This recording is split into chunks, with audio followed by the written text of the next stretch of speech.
Il y a une phrase que presque tous les perdants du Bitcoin ont en commun. J'attendais de voir si ça allait marcher. Et c'est exactement ce qui les a condamnés. En 2010-2012, le Bitcoin n'était pas crédible. Pas régulé, pas compris, pas médiatisé, pas validé. Et justement, c'est pour ça que ceux qui ont agi à ce moment-là ont pris l'avantage du siècle. Ceux qui ont attendu une preuve ont investi au moment où il était déjà passé de petits paris à grand consensus.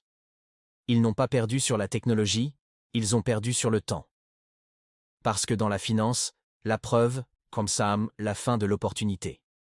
Et aujourd'hui, ce qui est incroyable, c'est qu'on voit exactement le même réflexe se reproduire, mais cette fois sur un nouveau modèle.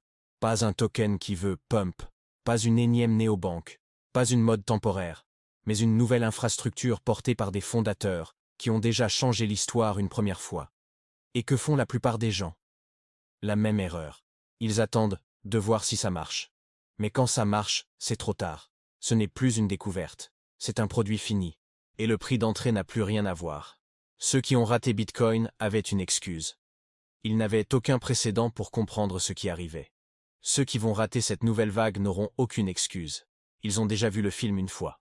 Dans 10 ans, il y aura encore 2 catégories. Ceux qui ont demandé « c'est sûr ?» Ceux qui ont demandé « c'est quand ?»